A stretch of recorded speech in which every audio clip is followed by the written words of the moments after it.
నమస్తే, నేను మీ జనం టీవీ శంకర్. ఈరోజు మంచి అనాలిసిస్, లోతైన విశ్లేషణతో మీ ముందుకు వచ్చిన. ఏంటి విషయం అంటే, కాంగ్రెస్ ప్రభుత్వం మీద ఇంపాక్ట్ చూపిస్తున్నటువంటి అంశాలు ఏంటి. అసలు కాంగ్రెస్ పార్టీ 2023 డిసెంబర్ 7న తెలంగాణ రాష్ట్రంలో రేవంత్ రెడ్డి నాయకత్వంలో అధికారంలోకి వచ్చి రేవంత్ రెడ్డి ముఖ్యమంత్రిగా ప్రమాణ స్వీకారం చేసిండు.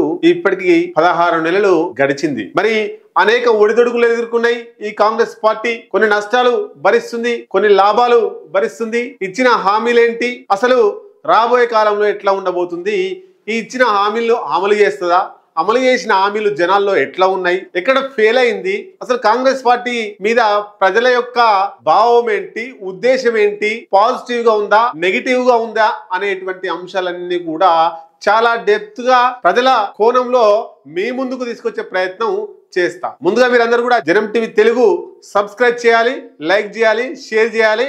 ఈ కంటెంట్ వీలైనంత మందికి చేరాలి కాబట్టి మీరు షేర్ చేయాల్సిందే. మీ అభిప్రాయాన్ని కామెంట్ రూపంలో తెలియజేయాల్సిందే. ఇంకా ఎట్లాంటి కంటెంట్ తో మీ ముందుకు రావాలో మీరు కామెంట్ రూపంలో తెలియజేసి అట్లాంటి కంటెంట్ ను తీసుకొచ్చి ఏ విషయమైనా సరే, తెలంగాణ కావచ్చు, ఆంధ్రప్రదేశ్ కావచ్చు, భారతదేశ రాష్ట్ర రాజకీయాల్లో ఏ అంశం మీదైనా మనం విశ్లేషణ చేసేటువంటి దమ్ము, ధైర్యం, ఆ గట్స్ జనం టీవీకి ఉన్నాయి. లెక్కలతో సహా మేము ముందు తీసుకొస్తాం. కాబట్టి మీరు అడిగితే ఖచ్చితంగా మేము ముందు తీసుకొస్తాం. ఇక తెలంగాణ రాష్ట్రానికి సంబంధించి కాంగ్రెస్ పార్టీ అధికారంలోకి వచ్చిన మాట మనందరికి తెలిసిందే. ఈ 16 నెలల కాలంలో ప్రజల విశ్వాసం చురగొందా కాంగ్రెస్ పార్టీ? ప్రజలు సపోర్ట్ చేస్తున్నారా? ప్రజలు ఆశీర్వదిస్తున్నారా? అధికారంలోకి రాకముందుకు కాంగ్రెస్ పార్టీ మీద ప్రజలు చూపించినటువంటి ప్రేమ, అభిమానం, ఆదరాభిమానాలన్నీ కూడా అట్లే ఉన్నాయా, తగ్గినాయా? ఈ అంశాలన్నీ కూడా మీ ముందు తీసుకొచ్చే ప్రయత్నం చేస్తాం. కాంగ్రెస్ అధికారంలోకి రాకముందు ఇందిరమ్మ ఇండ్లు ఖచ్చితంగా ఇస్తాం, తెలంగాణ రాష్ట్రంలో ఇండ్లు లేని పేదలు చాలా మంది ఉన్నారు అని చెప్పేసి తమ మేనిఫెస్టోలో పెట్టుకొని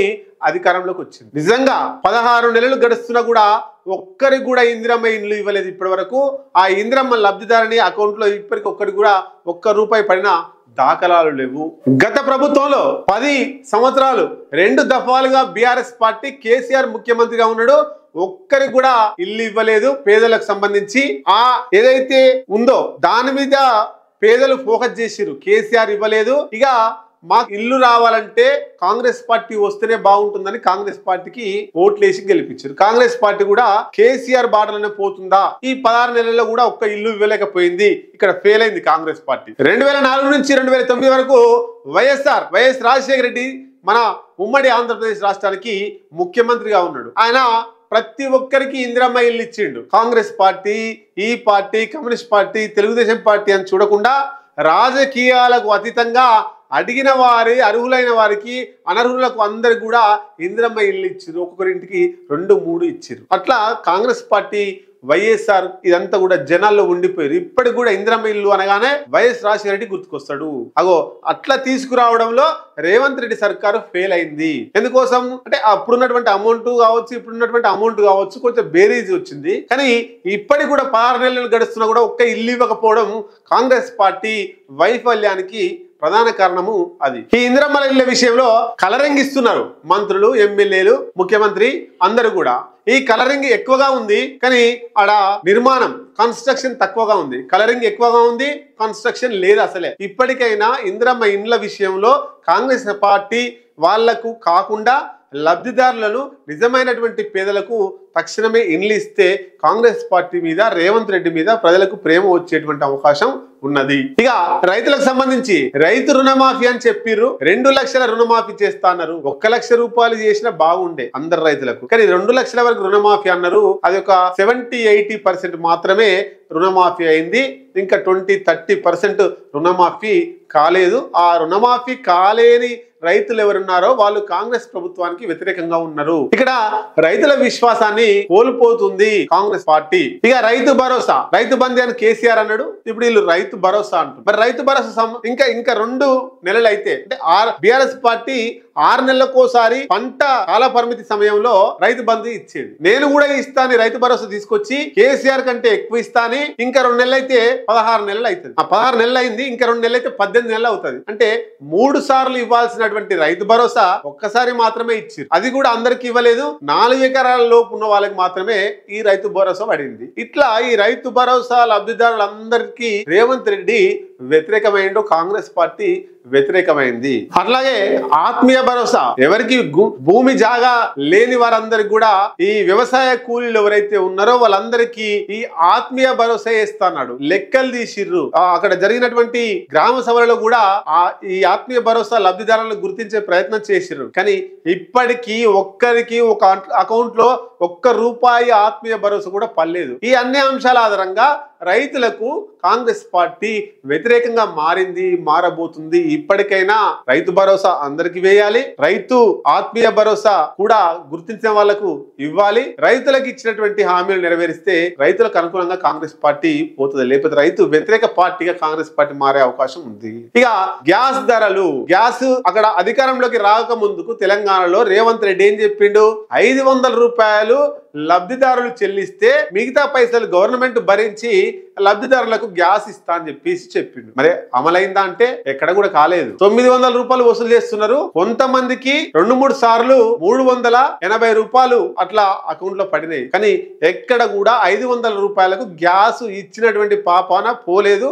ఏ ఒక్కరి అకౌంట్ లో 500కి గ్యాస్ వచ్చినటువంటి కూడా సిచ్యువేషన్ మనకు తెలంగాణ రాష్ట్రంలో ఎక్కడ కూడా కనబడతలేదు. అంటే మహిళలు కూడా కొంత వ్యతిరేకంగా ఉన్నారు. 500 గ్యాస్ ఎక్కడ పోయింది అనేటువంటి పరిస్థితుల్లో మహిళలు ఉన్నారు. ఇక పెన్షన్స్ దగ్గరికి వస్తే వృద్ధాప్య పెన్షన్స్, వితంతు పెన్షన్స్, తర్వాత కార్మిక బీడీలకు సంబంధించినటువంటి పెన్షన్స్, వికలాంగుల పెన్షన్స్, ఈ అన్ని పెన్షన్స్ పెంచుతామని చెప్పిండు. అధికారంలోకి రాకముందు కేసీఆర్ ఇచ్చిన గవేనా అలాకంటే ఎక్కువ ఇస్తామని చెప్పేసి కాంగ్రెస్ పార్టీ చెప్పింది.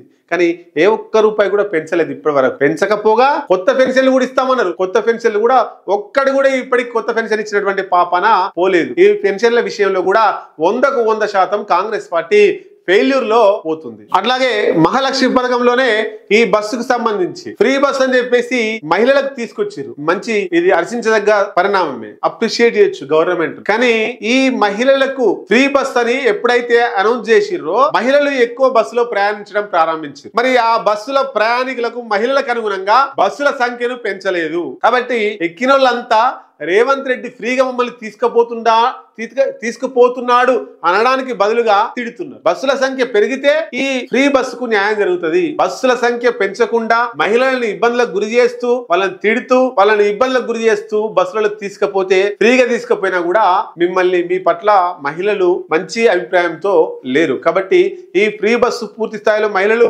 ఇంకా మిమ్మల్ని మెచ్చాలంటే ఆ ప్రయాణికులకు అనుగుణంగా, మహిళలకు అనుగుణంగా బస్సు సౌకర్యాలు, బస్సుల్ని ఎక్కువ పెంచాల్సిన అవసరం ఉన్నది. దీనివల్ల లాభం కంటే ఎక్కువ నష్టం జరిగే అవకాశం ఉంది.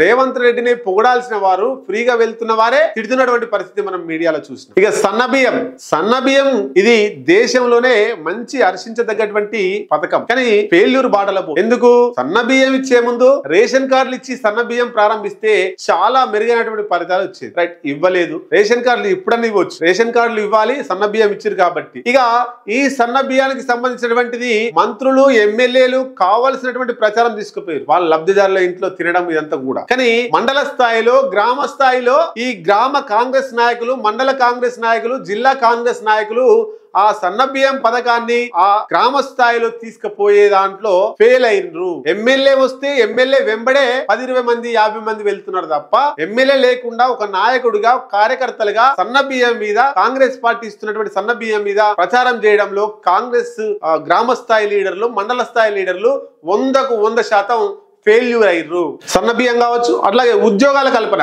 ఉద్యోగాలు ఇస్తున్నారు, ఇవాళ కూడా ఉద్యోగాలు ఇస్తున్నాం అని చెప్పేసి ప్రకటించారు. కానీ ఈ ఉద్యోగాలు ఇచ్చి ప్రచారం చేయడంలో వెనుకబడిపోయింది కాంగ్రెస్ పార్టీ.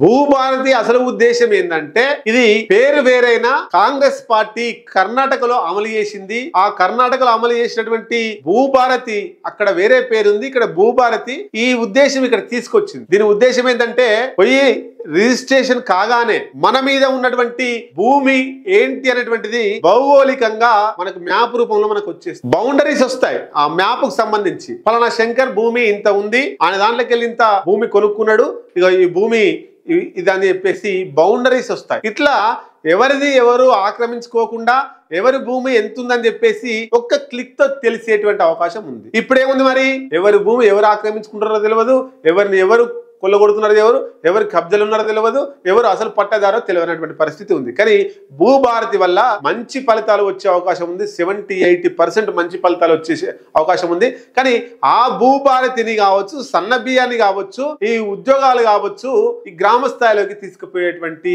కాంగ్రెస్ లీడర్లు ఎవరు లేకుండా వెనుకబడినటువంటి పరిస్థితి మనకు కనబడతాం. ఇక హైడ్రా అంటే తెలంగాణలో ఎంత జనాభా ఉందో ఈ సగం జనాభా హైదరాబాద్ లోనే ఉంటుంది ఇంచుమించుగా. హైడ్రా ఉన్న వాళ్ళు ఆక్రమించుకున్నటువంటి పెద్ద పెద్ద వాళ్ళను కూడా లెక్క చేయకుండా కూలగొడుతుంది అని సంకేతాలు ఇవ్వడం కోసం నాగార్జున కన్వెన్షన్ మీద దాడి చేసి కూలగొట్టినారు. పల్లం రాజు, మాజీ కేంద్ర మంత్రి అయినటువంటి పల్లం రాజు, ఆయనకు సంబంధించినటువంటి కన్స్ట్రక్షన్ ను కూడా కూలగొట్టిర్రు. అప్పుడు జనాలు ఏమనుకున్నారంటే రేవంత్ రెడ్డి ప్రభుత్వం ఎవరిని వదిలిపెట్టాడు, పెద్దోళ్ళైనా చిన్నోళ్ళైనా ఆక్రమిస్తే ఖచ్చితంగా ఆయన కూలగొడుతారు అనేటువంటిది జనాల్లో వచ్చింది. ఒక్కరు ఇద్దరి మీదనే కూలగొట్టిండు, మిగతా అంతా కూడా పేద ప్రజల మీద పడ్డాడు అనేటువంటిది జనాల్లో చర్చ నడుస్తా ఉంది. మూసీ సుందరీకరణ అని చెప్పేసి 30-40 ముచ్చట్లు చెప్పారు, ఏ ఒక్క అడుగు కూడా ముందుకు వాళ్ళే. ఇప్పటికీ హైడ్రా పేరుతో మూసీ పరివారక ప్రాంతాల్లో FTL లో బఫర్ జోన్ లో ఉన్నటువంటి అందరినీ తీసేస్తామని చెప్పేసి అక్కడ ఉన్న వాళ్ళంతా కూడా పేదలే, డబ్బున్న ఎవరు లేరు. డబ్బున్న ఆయన నాగార్జున, పల్లం రాజు ఇట్లాంటి ఒక 2-3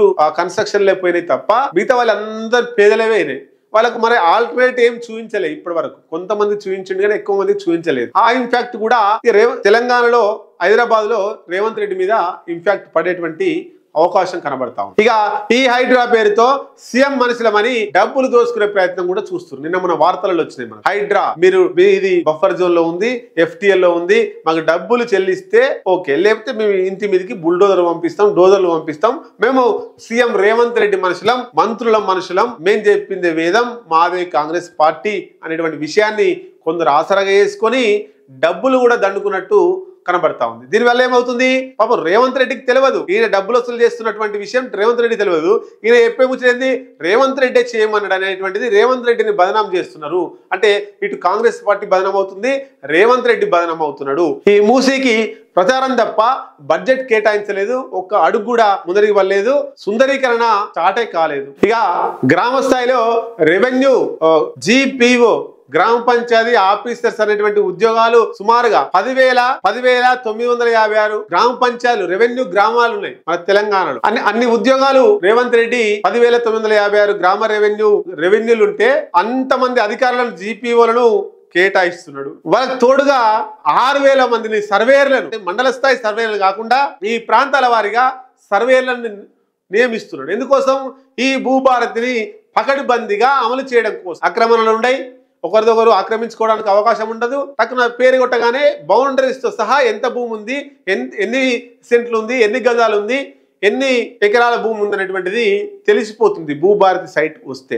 ఇలాంటి మంచి పనులను జనాల్లోకి తీసుకుపోవడంలో కాంగ్రెస్ పార్టీ కార్యకర్తలు చాలా వెనుకబడి ఉన్నారు. కాబట్టి ప్రజల విశ్వాసాన్ని రోజు రోజుకు కోల్పోతున్నారు. ఇక దాదాపుగా 65 మంది ఎమ్మెల్యేలు గెలిచిన కాంగ్రెస్ పార్టీ, ఆ 65 ఎమ్మెల్యేలో 41 మంది ఎమ్మెల్యేలు మంత్రి పదవులు కావాలని ఢిల్లీ చుట్టూ, ఖర్గే చుట్టూ, రాహుల్ గాంధీ, సోనియా గాంధీ, అట్లాగే ప్రియాంక గాంధీ వీళ్ళ చుట్టూ తిరుగుతున్నారు. కేసీ వేణుగోపాల్, దీపాదాస్ మున్షి, ఇప్పుడు వచ్చినటువంటి మీనాక్షి నటరాజన్ చుట్టూ 65 మంది గెలిస్తే 41 మంది అలా చుట్టూ తిరుగుతున్నారు. ఎందుకోసం, మాకు మంత్రి పదవి కావాలి, లాబియింగ్, మాకు మంత్రి పదవి కావాలని. ఇక వీళ్ళు జనాల్లోకి ప్రచారం ఎప్పుడు తీసుకోబోతారు?